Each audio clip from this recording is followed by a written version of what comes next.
every senior Singaporean has been scolded by Lee Kuan Yew.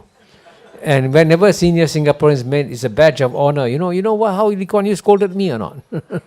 For those of you who haven't watched that, I encourage you to watch it. And Orville was hot-headed about China is bad, China is this, and then Kishore just killing him softly, did the job bloodlessly, except that when he walked out of the door, suddenly somebody found that there's blood all over him. And in those days, you could smoke in the classroom, So there he was, thinking very hard, smoking.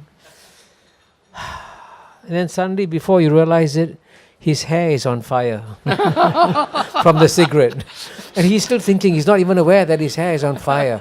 So the students will rush up and, beat out the fire in his hair. But it happened not once, but twice or thrice. 大家好，我是老吴。今天我们来看一场马凯硕与陈启宗的精彩对话。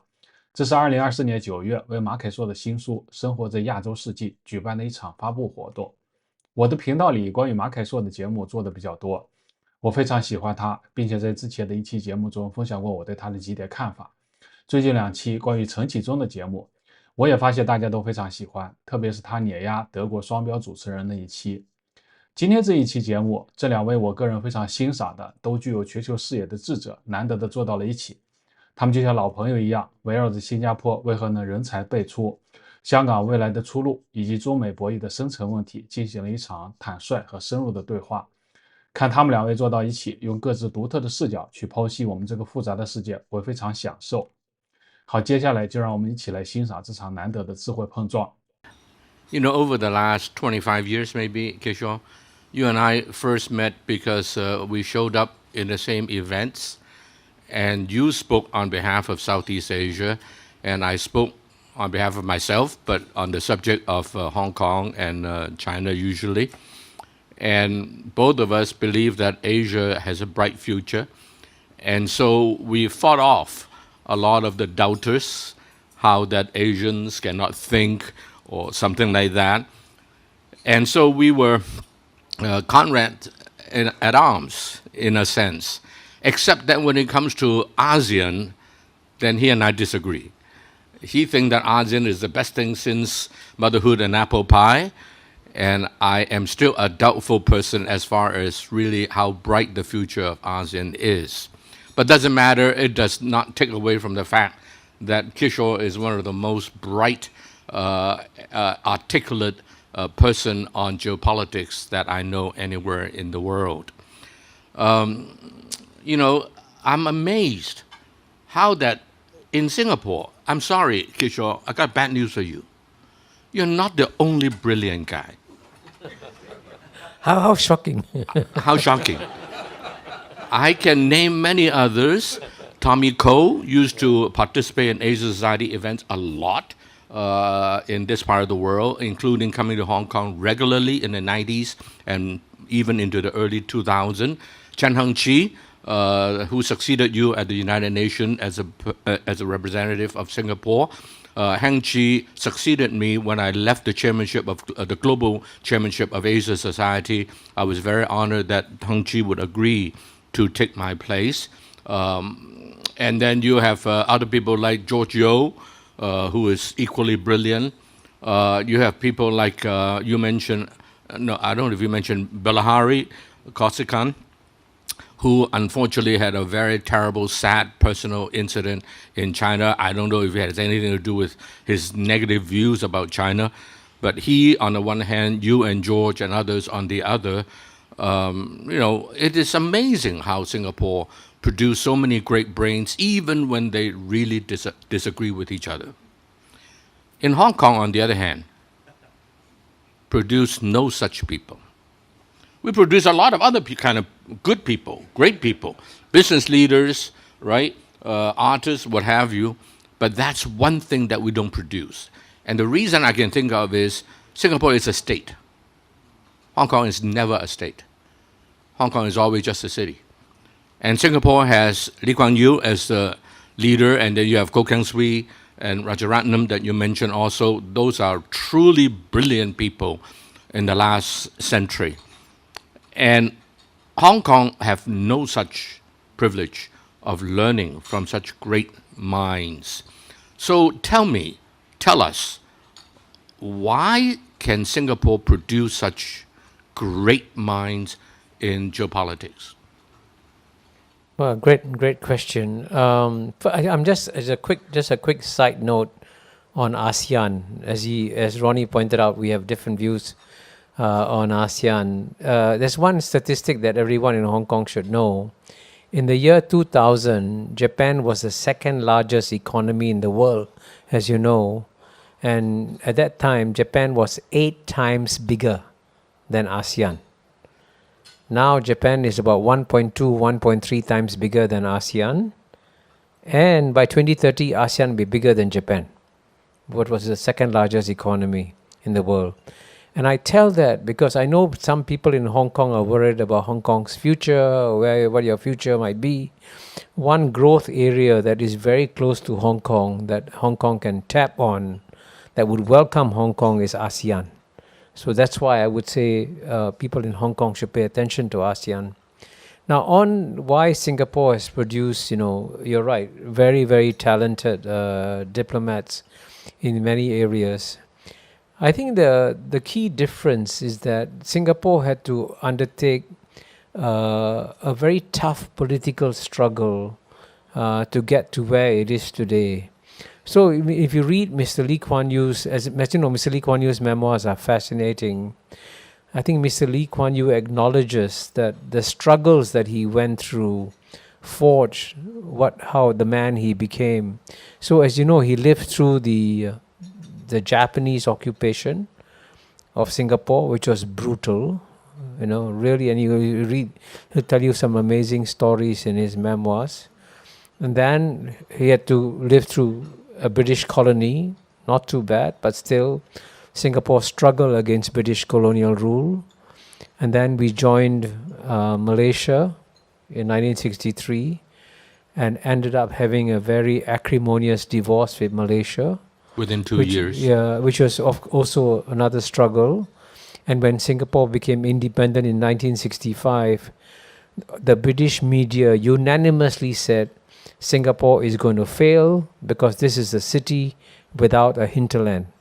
And as you know, the leaders of Singapore cried when Singapore became independent. They didn't celebrate, they didn't say hip hip hooray because they thought Singapore would collapse and fail. Including Lee Kuan Yew. Including Lee Kuan Yew. So you could see, therefore, that it was an immense struggle that the three founding leaders of Singapore went through: Lee Kuan Yew, Goh Keng Swee, Rajaratnam.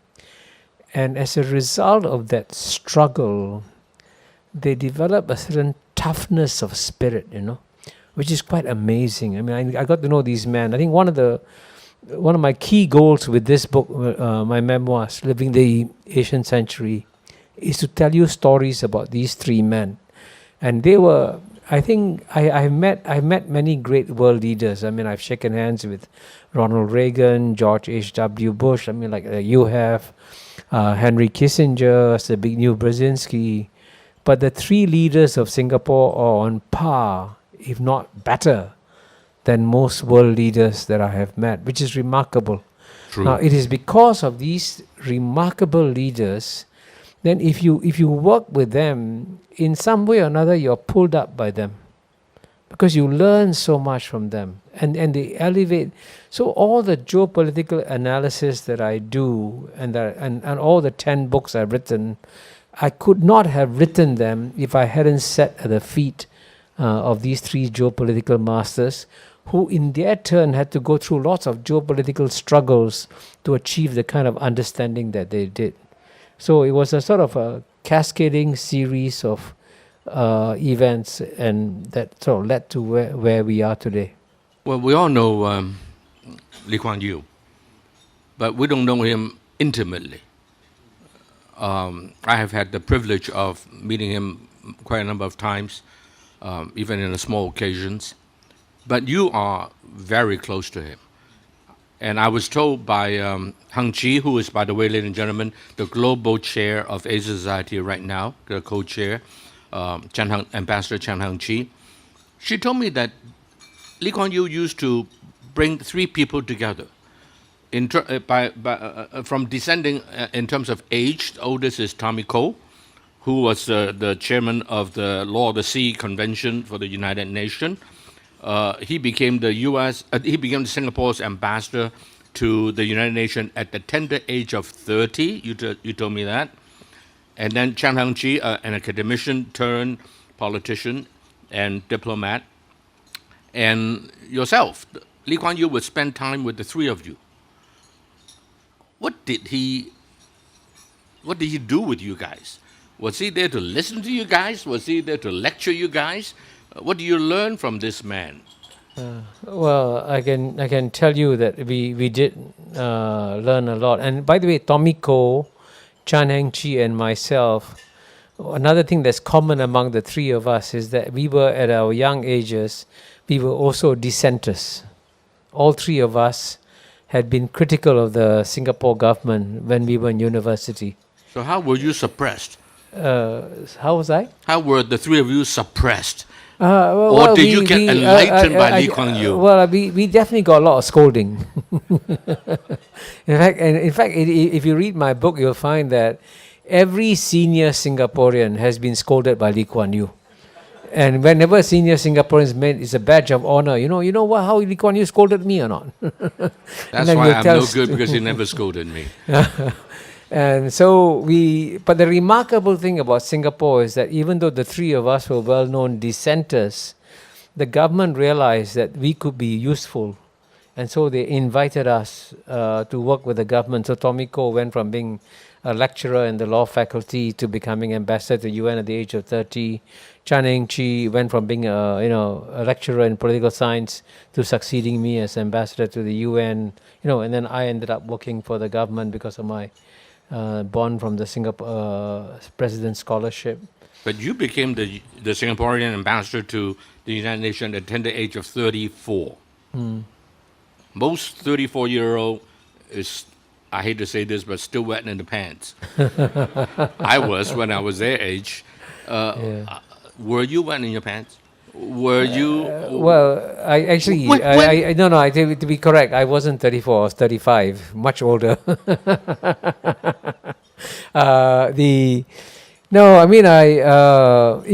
was to me, again, a tremendous opportunity being, when you're thrust into a very big job. And for me, the hard part was that I was succeeding Tommy Koh as Singapore's ambassador to the UN, who had already been ambassador to the UN for 13 years altogether. So Tommy Koh was a legend in the United Nations, and I was asked to succeed a legend. And the one lesson I learned is that when you're asked to succeed someone who's very, very successful, whatever you do, don't try to step into his shoes. Don't try to. I didn't want to copy Tommy Koh. I said Tommy Koh had a certain style of speaking. I would choose my own style. I wouldn't try to be what Tommy Koh does in the way that he spoke. And so I had to evolve my own character, my own personality, and my own way of doing things. But of course, nonetheless, it helped a lot that I was succeeding Tommy, because Tommy was so well known. Once I introduced myself and said, I'm the successor of Tommy Koh, everyone would open their doors to me. So in some ways, I also wrote on the coattails of his success. Sure enough, Kishore has a very, very effective style, including your style of speaking. And many of you know that I can be a little hot-headed. And I go pick a fight in the international arena for the last 40 years. And oftentimes, Kishore will be the gentleman sitting next to me, and I would be going with whoever, and Kishore would just sit there and smile, and after I finish, he would just speak one simple word in my support in a most gentle way, and the other guy wasn't defeated by me, defeated by Kishore. And his style, I call it killing me softly. I don't know, Anne, if that's what happened to you too, but it's none of my business. I better not delve into that. But your style is certainly very good. Just a little story. One day I got a phone call when I was the vice chair of Asia Society. The chair at that time was Richard Holbrook. He called me up. He said, Ronnie, I just want to let you know that we have appointed Orville Schell to a position at the Asia Society, knowing that Richard knows very, very well that I would be very upset to have appointed that guy into a position at Asia Society, of which I was the vice chair. So he did it after he appointed him because somebody gave us a lot of money to endow a chair. So Orville and I have known each other for 35, 40 years. We always disagree. I still remember hosting him lunch, he and his wife, in San Francisco when he was still dean of the journalism at UC Berkeley, trying to change his mind. I never changed his mind. But the best moment I've ever seen happen to Orville Schell was when he interviewed you in New York at the Asia Society. For those of you who haven't watched that, I encourage you to watch it. And Orville was hot-headed about China is bad, China is this, and then Kishore just killing him softly, did the job bloodlessly, except that when he walked out of the door, suddenly somebody found that there's blood all over him, such as the Chinese saying, 刀不血刃. But anyway, so when did you discover that perhaps you are meant for greatness? At a 10-year-old, you can pull a bloody father drunk in front of everybody and the policeman, and you can just gently let him back home. Did you discover your greatness that day? You don't even remember it. So was there some moment that you discovered, perhaps I'm meant for greater things? Was there such a moment?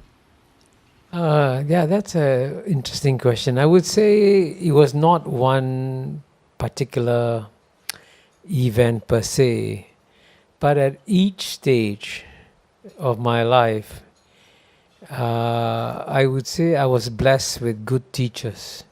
So I describe in my book, for example, and I didn't go to actually I applied to join the best school in Singapore, Raffles Institution, and I was rejected not once but twice. Why? Your grades were not good enough? No, I wasn't bright enough, so they rejected me. Wow. But anyway, I ended up going to schools where I had in St. Andrew School, I described my teachers. I had very good teachers, very inspiring teachers. And then I went to university, and again, in the philosophy department, I had remarkable teachers. In fact, one of them, Colin Davis, later came on to lecture at the University of Hong Kong. And I'll never forget the lectures that Colin Davis gave, because he would get so engrossed in his lectures. He would be thinking so hard. And in those days, you could smoke in the classroom, you know. So there he was, thinking very hard, smoking.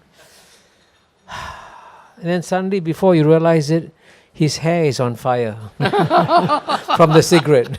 And he's still thinking, he's not even aware that his hair is on fire. So the students would rush up and, beat out the fire in his hair. But it happened not once, but twice or thrice. So that was a lesson to me of how engrossed you can become in philosophy and in arguments. And you'll see in my memoirs, my love of philosophy really made a big difference. It sort of opened it was like, as they say, education is not about filling a bucket, but about lighting a fire. In my case, my studies in the philosophy classroom basically set off firecrackers in my brain. And those firecrackers in my brain, I think, helped me then subsequently, whenever I got involved in arguments, as you mentioned, then it was my training in philosophy that taught me to analyze exactly what somebody is saying. He says X, he means Y, and this is a consequence is Z. Do you really want to, is that the path you want to go on to? But it's the philosophical training that enables you to dissect arguments in a way that is quite remarkable. You'll give credit to three teachers of yours, one of which, of course, is Lee Kuan Yew. The other two, Koh Keng Sui and S. Rajaratnam. What are they like? What impressed you about them? What did they teach you? Well, I would say they're very, very different individuals. I mean, Lee Kuan Yew is a very forceful politician, a forceful person. So if Mr. Lee Kuan Yew was standing up there speaking to all of you, you would all be sitting at the edge of your seat listening to him because he's an amazing speaker. Now, if Dr. Goh Keng Swee then came up to the podium after Lee Kuan Yew and started speaking, you would all fall asleep. Literally. I'm not exaggerating, because what he does is that he has a text, he looks at his text, and then he reads. And he's an economist. He never ever looks at the audience. So he's just constantly just reading what he writes is absolutely brilliant. But if you can't connect with the audience, you can't do that. Now, Rajaratnam, by contrast, was also a very colorful person. Was an economist. He was an economist, Right. an absolutely brilliant economist. With a doctorate In fact, degree. as you know, one of Singapore's major success is that it's an economic miracle. And the man who is truly responsible for the economic miracle is Dr. Goh Keng Swee. And he is incredibly hard-headed also, as hard-headed, as tough-minded as Mr. Lee Kuan Yew. And it is very unusual in most governments to have three very strong, powerful individuals who can get along with each other and work with each other. Because normally when you have strong individuals, you also have political competition among these individuals, and then they start fighting each other. But the remarkable thing about Singapore's founding generation is that they were able to work together as a team and complement each other very, very well. What was Rajaratnam like? Well, Mr. Rajaratnam was, if Mr. Lee Kuan Yew came into this room and he stood up there and you faced him, and if you confronted him, you would get very frightened of Lee Kuan Yew. I mean, he is a force of nature. But if you met Mr. Rajaratnam, you will never get scared of him. He's the nicest guy in the world, very friendly, constantly smiling, not in the least bit intimidating. Yet, if it comes to a political fight, Rajaratnam was a fierce fighter. I'll never forget once when I was in Cuba, Havana, attending a non-aligned conference in 1979. At that time, Singapore was fighting the Soviet Union, And as you know, Castro was allied with the Soviet Union. So we had a fight with Castro over the Vietnamese invasion of Cambodia. And because many of the delegates there were pro-Soviet, Castro invited us to attend a small meeting where he invited very powerful third world leaders like Saddam Hussein, Hafiz Assad, Yasser Arafat, all of them, and to intimidate Mr. Rajaratnam. And I felt intimidated when I was in the room because all these powerful leaders were there. Mr. Rajaratnam was just a foreign minister. These were all heads of government. He wasn't in the least bit intimidated by any of them, and he fought like a lion. And Mr. Rajaratnam, if you had a struggle, if you wanted a lion to fight with you, Mr. Rajaratnam was a lion. What made the three of them work together? How come they didn't fight? Well, Or they fight, but it did not prevent them from working together for the good of the country? Well, I think it was a common experience of suffering together. Suffering the Japanese occupation, fighting the British for decolonization, fighting against the Malaysian politicians when we were in Malaysia from 63 to 65. And remember, there were times when the three of them could have lost their lives. In the Japanese occupation, they could have easily lost their lives. And I think at some point in time, when the tensions between Malaysia and Singapore became quite serious, there was a possibility that they could have been taken to jail and imprisoned. So they went through real hard political struggles. And when you fight battles together, you develop a camaraderie and trust, which is amazing. And so these three men trusted each other.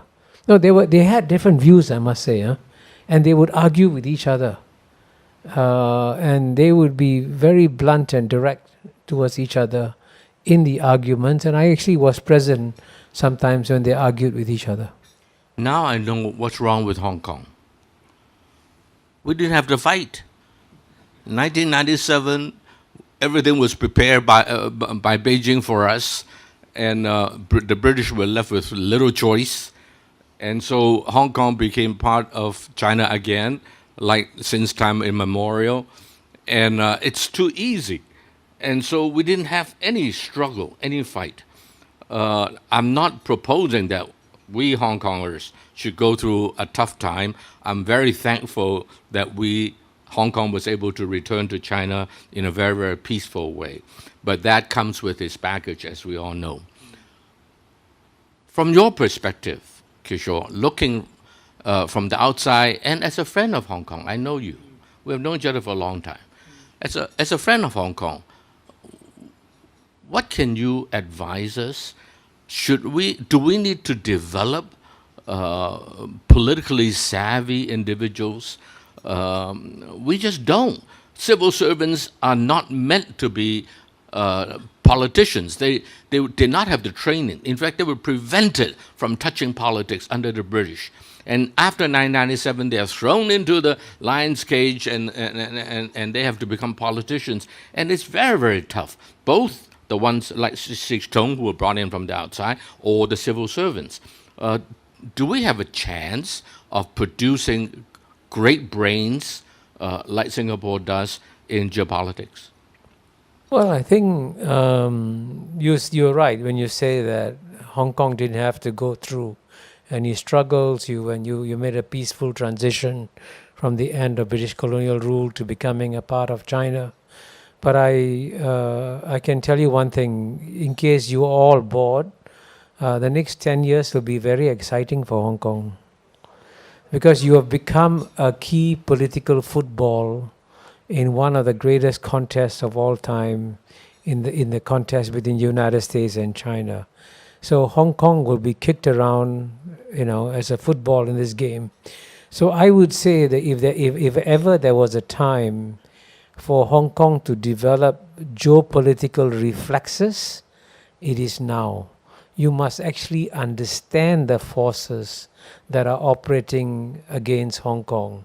And there are various things you can do, by the way. Such as? Number one, I'm not sure whether you have put together, it doesn't have to be a public declaration, at least have somewhere in the Hong Kong government a small private think tank that tries to monitor the great big geopolitical game that is being played between the US and China, and how it's going to affect Hong Kong. So you must at least have a team studying all the moves and the consequences. The last CE of Hong Kong dismantled that. He ended the CPU, which is a Central Policy Unit. So we're going the wrong direction. What's number two? Now, number two, I would say, you're right, you're part of China. But remember, it is not one country, one system. It's one country, two systems. And what you need to emphasize is not just how you are part of China, which you are, but also how different you are from China, right? You have the British legal system, and you're clearly not a Chinese city in the way that a city in China is. And what you can do to help deflect the geopolitical pressure coming towards you is to emphasize that you are different, and that you are, in a sense, you're part of China, but also have a different system. And as a result of that, at a time when American politicians are trying to isolate and bring down Hong Kong, you can become a magnet for global talent.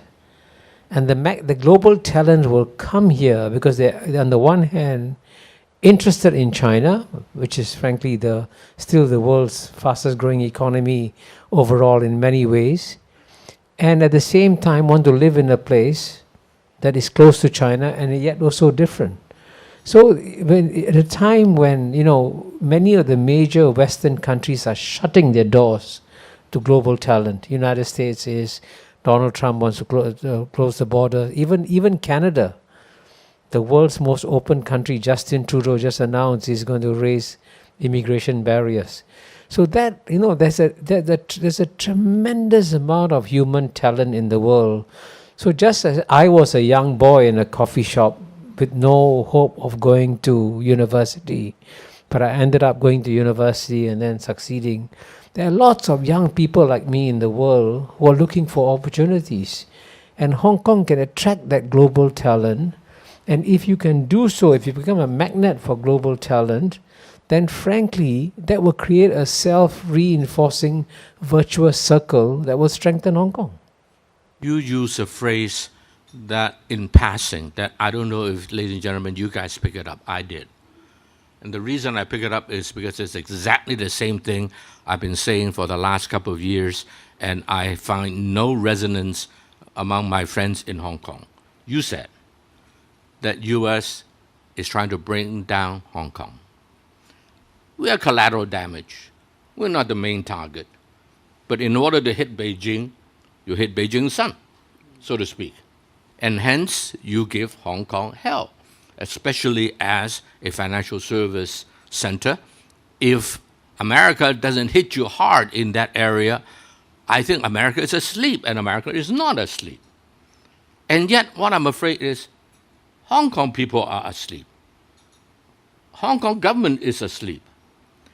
And by the way, we are more left than the Beijing leaders, it seems, to be more like them, so to speak, rather than emphasizing, as you have proposed, the uniqueness of the two systems.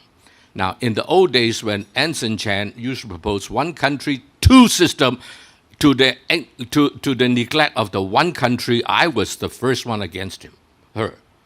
Now I'm saying that times have changed. Yes, we respect 100%, 150% the one country. But this is the time that we also, I have to borrow a page from Anson Chan, not exactly, to emphasize the two system as well. So I think that Hong Kong is undergoing a lot of changes at this stage. I think what Hong Kong needs to develop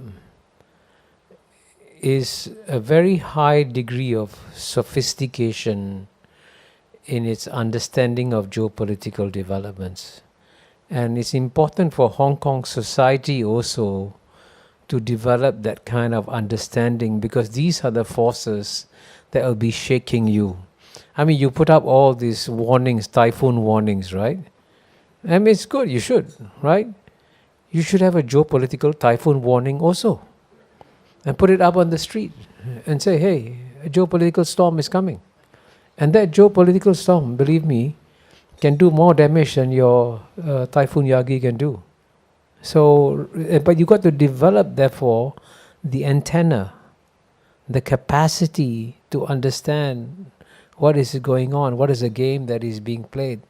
And that, frankly, was the best legacy that the leaders of Singapore, Lee Kuan Yew, Goh Keng Swee and Raja Arnam, left behind in Singapore. Because Singapore, when it comes to geopolitics, is one of the best performers in the world. Because we know how to manage all the great powers. In fact, even as you and I are sitting in this room talking, I was just on CNBC from 11:30 a.m. to 12 noon talking about the visit of Prime Minister Modi to Singapore. You know, and Singapore is such a small country, and yet many of the world leaders come to Singapore to interact with Singapore. So clearly we know how to engage the great powers and how to deal with them. And that's something also that Hong Kong can and should develop now. I can assure you, Kishore, Hong Kong does not have those kind of talents. If anybody know anything along that line, it's already in this room, because they are my friends. And I am amateur, they are amateur. Are there people in Singapore we can engage to advise us, help us? Can you give us a few names, at least half as good as Kishore Mahbubani? Are there such No, people? no. I mean, this is actually something that you have to struggle with yourself. I mean, you know why? It's if you don't feel the struggle yourself, you won't be able to understand the consequences that flow from it. So you have to develop it internally, and sometimes you will succeed, you will make mistakes, but it's actually the process of making mistakes is when you learn from what you do. So Singapore clearly has made lots of mistakes too, but it's from the mistakes that we learn what we did right and what we did wrong. You know, Kishore, you and I agree that the world is a very cruel place. You said something in your book, page 85 or something, that Tommy Coe disagree, but I'm with you on that point. That is, the international arena is a jungle. There are laws, there are rules, tribunals, and conventions, and this and that, but they are only there as tools of the major powers. And it is very much a jungle, as you have described. But Singapore, on the other hand, was able to do things that are against the bigger boys. And you do things that are politically incorrect. And Lee Kuan Yew didn't give a damn about it. And he insisted on it. For example, Singapore's educational system, while educating every man and woman as much as possible, they also are very elitist. Today, in much of the world, including Hong Kong, if you were to use the word elite, that we are the elitist, we train elites, you will be banished. And Singapore is able to do that. Has Singapore lost that edge today because you are now wealthy? Or are you still bucking the trend, pushing the envelope, in doing what makes sense, frankly, common sense, and hence succeeding? Well, I think the good thing about Singapore is that we have in some ways made a very important transition.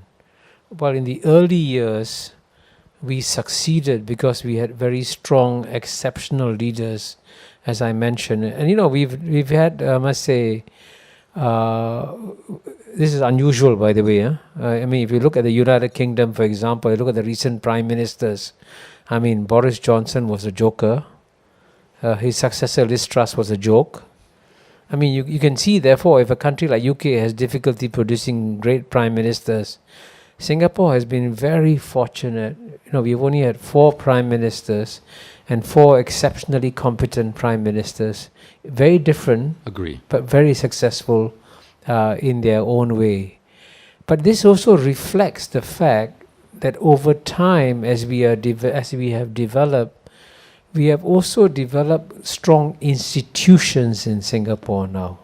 So, for example, in the early days when we started off, when I joined the foreign ministry, there must have been about 15 or 20 people in the foreign ministry. Now there are over 1,000, I believe, diplomats that we have.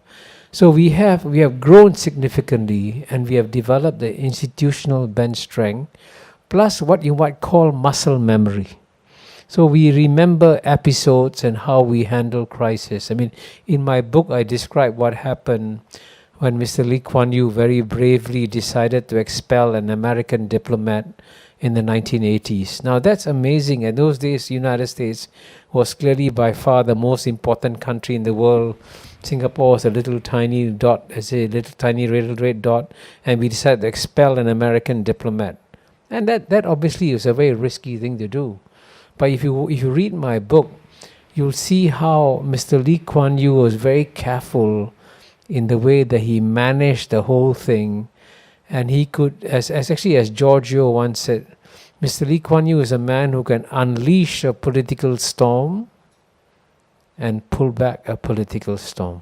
wow, Now that takes incredible skill, by the way. Incredible. Lee Kuan Yew had that, right? But now we have developed the institutional bench strength that replaces some of these things. Before opening to the floor, can you give us a summary of how you see the world today in no more than 5 minutes? You said that Hong Kong will have a hard time in the coming 10 years. I agree. And you said somewhere else that China will have a lot of challenges in the next 10 to 20 years because of the United States, hitting on China. Yeah. But can you tell us what you think, how it may end? Number one. Number two, what about some of the other major players in the world, like Russia, like Indonesia, like India, Japan? Can you say a few words? Well, actually, to give you a decent answer, I must follow Fidel Castro and give you a 3-hour speech now. No, but I think if you give me 5 minutes, the thing that the key point I want to emphasize to everybody is, I'm very glad that I'm alive today, because I think you're going to see incredible changes over the next 10 years. The world is changing fundamentally on many fronts, okay? Right? I've spoken about the end of the era of Western domination of world history. That's happening as we speak. The return of Asia, that's happening as we speak. And all this is creating a whole new world order. Now, if I want to give a very brief summary of this world order, I describe it as a 3M world. 3M is not the company in Minnesota. But 3M stands for one, multi-civilizational. Multi-civilization. So because they're with the end of Western domination of world history, there are many successful civilizations in the world, including the Sinic and Indic civilizations, China and India rising clearly. And then number two, it's multipolar. So you used to have very clear centers of power, one or two centers of power. Now, you're moving in a world where there are many independent poles, and even some of the middle powers can assert themselves and behave completely independently of the great powers. So the capacity of the great powers to control the game in the way that they could in the past is diminishing. Can you give examples? Well, I give you an example. In theory, Turkey is a NATO ally and should be listening to United States and should be, compliant with United States. But Erdogan is completely independent. He maintains his separate relationship with Russia, Vladimir Putin, and he takes the independent positions on many issues. So that's one example, but there are many other such examples. I'll give you another example. Even as we speak, it's quite amazing. The Malaysian Prime Minister has decided to go to Moscow. Now, I'm sure that it's going to anger the United States and Europe, but he's saying, I'm an independent leader. I will do what I want to do. So the sense of agency that the middle powers have is more than it was in the past. And the third M is multilateral. And so you will see that as we live in a small global village, where we live, everything is interdependent and we have to work together. In a small global village, you need global village councils, and therefore multilateral institutions, whether it's the United Nations, G20, or even regional multilateral institutions like ASEAN. Multilateralism is going to become stronger and stronger in the world.